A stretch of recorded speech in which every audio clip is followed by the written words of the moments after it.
Kitab Suci Tao Te Ching dan Pembabarannya, Bab 19.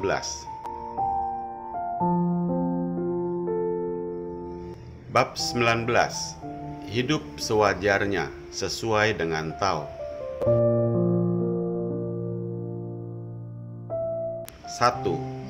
Hapuskanlah dan buanglah istilah kesucian dan kebijaksanaan, supaya rakyat memperoleh faedah berlipat ganda.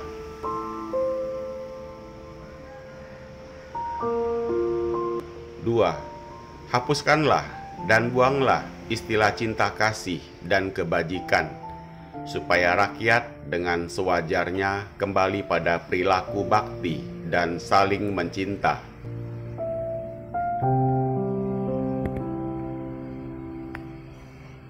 3. Hapuskanlah dan buanglah segala akal muslihat dan nafsu keserakahan. Dengan sendirinya pencuri dan perampok akan lenyap.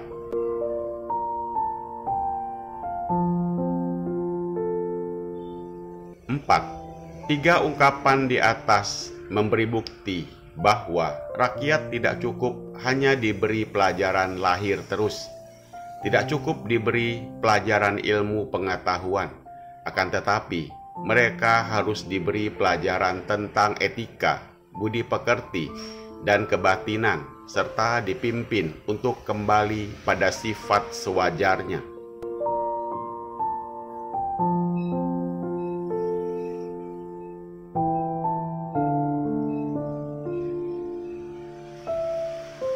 Berlaku hemat dan sederhana, menghilangkan sifat egoisme dan nafsu keinginan.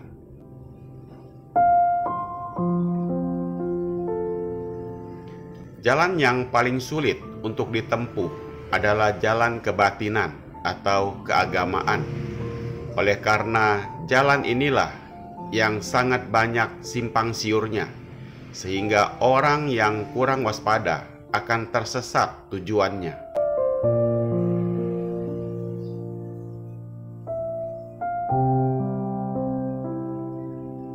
Ada orang kebatinan yang bercita-cita untuk memperoleh kesaktian atau ilmu gaib, supaya bisa berkuasa dan berpengaruh di dalam masyarakat. Atau ada juga yang mencari ilmu untuk memperoleh kekayaan harta benda dan sebagainya, supaya hidup beruntung di dunia.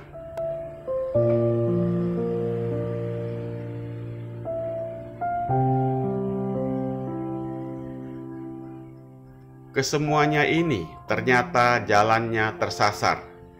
Oleh karena usaha ini hanya memperbesar sang aku atau menambahkan egoisme.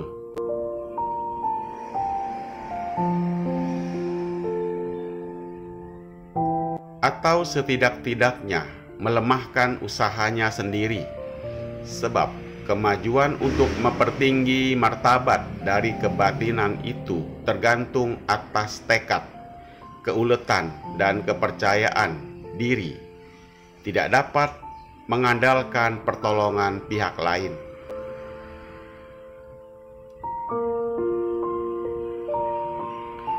Sebagai manusia, kita telah diberi tangan, kaki, mata, telinga, pikiran, dan rasa, serta segala alat yang serba lengkap dan sempurna. Maka kita harus mempunyai kepercayaan diri.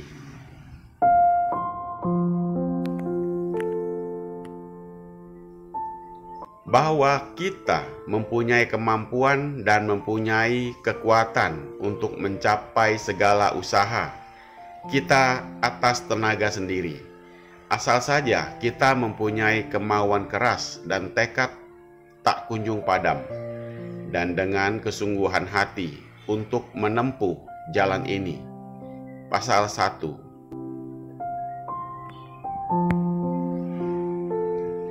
Meskipun cinta kasih dan kebajikan adalah sifat-sifat mulia, tetapi oleh karena didengung-dengungkan atau dipuja-puja, hingga sifatnya menjadi tidak wajar, hanya hiasan belaka, buatan dari manusia, hingga bertentangan dengan hukum alam karena banyak tiruannya dan kepalsuannya. Cinta kasih digunakan untuk reklame dan kebajikan sebagai politik, melakukan cinta kasih dengan perhitungan untung rugi, dan melakukan kebajikan dengan mengharap upah berlipat ganda atau dengan pamrih.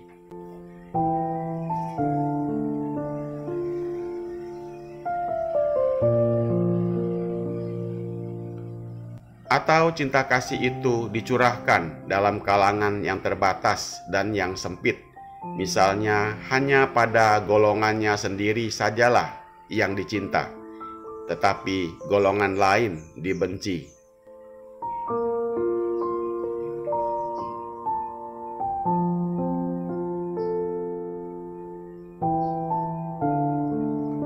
Maka Lao Tse menganjurkan supaya istilah cinta kasih dan istilah kebajikan itu tidak dipuja-puja secara kelewat batas, supaya rakyat dengan sewajarnya dapat mencurahkan rasa bakti dan saling mencinta dengan setulus hati. Pasal 2. Jikalau di dalam suatu negeri diperintah oleh seorang raja yang bijaksana, yang memegang pemerintahan secara adil dan sempurna, senantiasa memberi teladan dan contoh yang baik pada rakyatnya,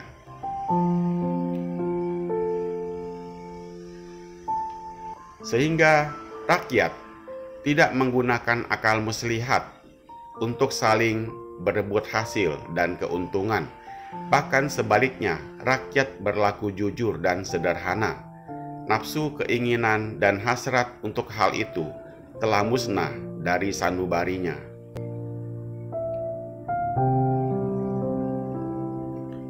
Dengan demikian dan dengan sendirinya, pencuri dan perampok pun akan lenyap dari daerah itu, karena semua rakyat bekerja dengan rajin dan hidup sederhana, tidak tamak, tidak korupsi, dan tidak menonjolkan kemewahan.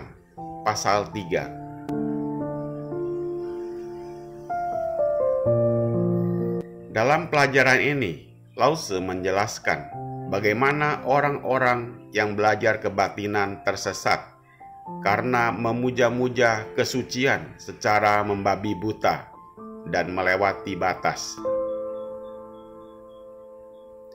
Apabila setelah mendapat pelajaran kebatinan, mereka lalu menganggap diri sendiri sudah terlalu suci dan memandang rendah orang lain,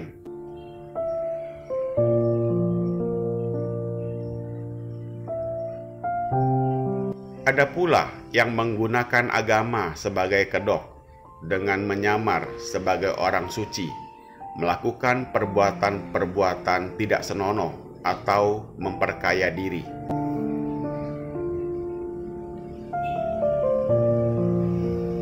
Maka dari itu, Lao Tse menganggap perlu membuang segala istilah kesucian agar orang dapat dipimpin untuk kembali pada sifat sewajarnya yang sesuai dengan watak aslinya, atau lebih jelas sesuai dengan Tao. Pasal 4.